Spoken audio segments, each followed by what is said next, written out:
Hello, hello, hello, hello, hello, hello, hello to everyone at Garenne International School and to Mrs. Moore and to all of you in, what year are you in? I'm not too sure. I don't know. I don't know what class you're in, but I'm sure you're all very nice people. And you've been reading The Boy Bite the World, which must mean that you are very nice people. Thank you so much. You've got a bicycle on your balcony. I have to say, I'm very, very jealous of the view from your classroom. What amazing mountains. What a wonderful place that you guys live. I'm very jealous.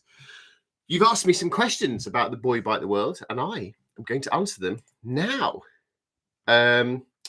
Shout out then to Remy, Leo, Lou, Philo, Alexander, Dougal, and Keach and Gail the teacher. Question 1. How long did it take you to cycle around the world? It took me 4 years and 3 months to cycle around the world. What happened when you had bad weather? For example, in thunderstorms. Well, some people say there's no such thing as bad weather, only bad clothing. They, however, are wrong because there definitely is bad weather. Cycling in the rain was pretty horrible. Patagonia, which is my globe, Patagonia is right down the very bottom of South America, was so windy down there that it was almost impossible to ride my bike sometimes. It was just exhausting. I had a lot of horrible winter snow in Japan, which is pretty hard. But the only other option would be just to stop, put up my tent and lie in the tent for the night. I remember camping in this horrible, horrible blizzards in China when the roads were just so dangerous that I had to just get off the road and put my tent up. And then just lying freezing cold in a wet tent for the night is pretty horrible. So I just kind of kept going as much as I could or put my tent up. Yuck. What year did you cycle around the world? I cycled around the world long ago. I set off when I was 24, and that was in 2001. And I got home in 2005, long, long time ago. Which I think now when I look back is quite interesting because I didn't have a phone. I didn't have a laptop computer. I didn't have Google Maps. I just had big paper maps of continents to try and navigate with. I couldn't phone someone up except if I went to a town and found a telephone box that you put money into. So yeah, it's quite a different kind of adventuring. Were there any earthquakes or tsunamis on your journey? Wow, that's a good question. No, I don't think so. I saw a lot of tsunami warnings in Japan and on the Pacific coast of America, but no, luckily I didn't have any earthquakes or tsunamis. Did you ever get bored of banana sandwiches? One of the great things about doing a huge amount of exercise is that you're very hungry. And one of the good things about being very hungry is that everything tastes delicious. So yes, I ate a lot of banana sandwiches. I have to admit, I didn't eat quite as many as Tom did in the book. I rather exaggerated that, but I did eat a lot because they're nice and they're cheap and they've got lots of energy. But if I'd been a millionaire, I would not have eaten so many sandwiches, put it that way. But I didn't have much money. So you just have to eat what you can, eat what's cheap. Which leads to the next question of why didn't I try mouse kebabs or fly burgers? Right. Whoever asked me that question, would you eat a mouse kebab and a fly burger? If the answer is yes, then you're a braver person than me. If the answer is no, because it sounds gross, then you have my answer. Also, though, my excuse nowadays would be these days I'm a vegan. So that means I can escape having to eat fly burgers and mouse kebabs. How big were the pyramids? Oh, that's a good question. I don't really know how big they are. Can I say massive?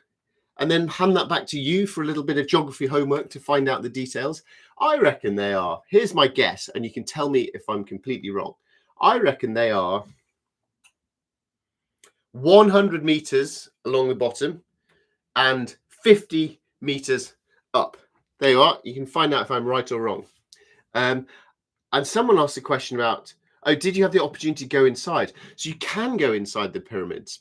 But I mentioned a little bit earlier about me eating banana sandwiches.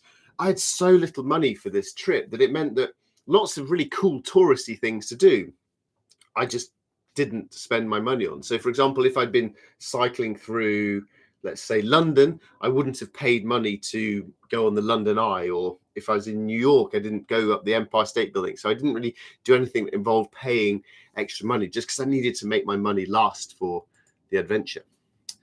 How long did it take you to write the book? Most of my books take about 1 year to write, generally speaking.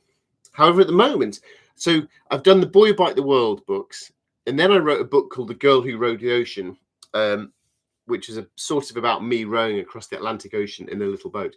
But I'm now writing a new book where Tom and Lucy pair up, and I've run out of my own interesting stories to tell. So in this book, they're going to start retracing the routes of famous explorers through history. And I hope to start to write lots of different books about these.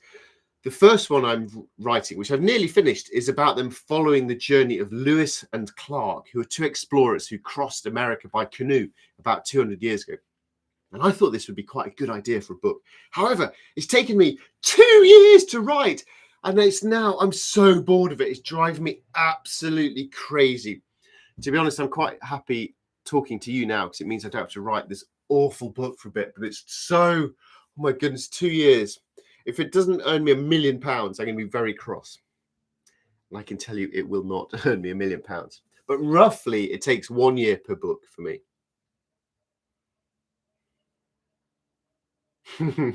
This is funny. How big were the pyramids? How wide were the pyramids?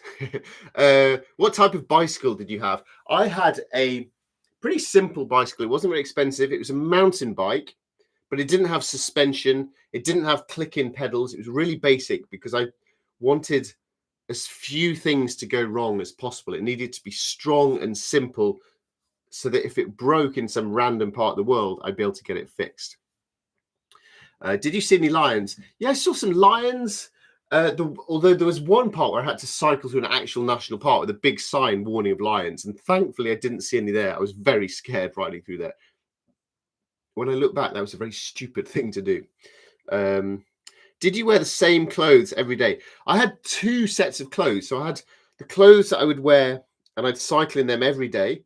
And then at the end of the day, when I set up my tent, I'd take off those sweaty clothes and I'd put on another t-shirt and trousers for my camping in the evening.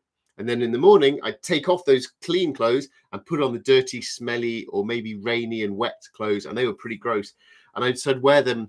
And that's what I would do every day until the clothes fell apart and died. And then I'd go to the market and buy a new shirt. So I did get very smelly. How many stamps do you have in your passport? Oh, it's nice, isn't it? When you go to different countries and they stamp in your passport and you get to see the little patterns or the squiggly writing. I really like those. So, but I filled 2 passports with different stamps. Yeah, I like getting stamps in my passport. How many countries have you been to and what's your favorite? I've been to about 90 countries, I think, which is quite a lot, but it means there's more than half the world still to explore. And what was my favorite is a hard question, because you like places for lots of different reasons. And also, I get asked this question all the time, and I always give different answers. Today's answer, drum roll. Okay, you guys live near the mountains, so today I'm going to choose Kyrgyzstan, which is beautiful, beautiful mountains. In fact, it's fairly sort of like Switzerland in Central Asia. Really beautiful country. Nice people too. How often were you homesick? Yeah, I was homesick quite often on adventures. I like home. I like my friends. I like my family. But I also feel in me this curiosity to want to go to different places and explore them. And it's great to do that. But then you do have to leave people behind, and that makes you feel homesick and sad. And I find that obviously it's worse right at the start of the trip, and then you kind of get used to it. But when you're off on the trip and you're having a bad day, maybe you're cycling through a thunderstorm, then you're just thinking, oh, I wish I was at home. This is horrible. I miss my friends and family. So when I'm away on an adventures, I'm often wishing I was at home. And then I get back home and I feel sad that it's over. And I'm like, oh, normal life feels a bit boring. I've got to take the bins out and empty the dishwasher. And oh, real life's boring. I want to go on an adventure. So yes, adventuring, I think, is for restless people who always want to be somewhere different. There's a philosophical point on which to end. Thank you so much for all your really great questions. It's been very nice to hear that you've been enjoying my book. Thank you for sending me the pictures of you guys on your bike. And wow, you live in such a beautiful place. Enjoy that. Get out and explore it. Go find places that you've never been to before. I reckon within 2 kilometers of where you are, there will be beautiful things that you've never seen before. And if you go there, you're being an explorer. You can be an explorer every day. Thank you so much for reading my book, and I hope that you enjoyed it and it gives you ideas for lots more adventures to come. Bye.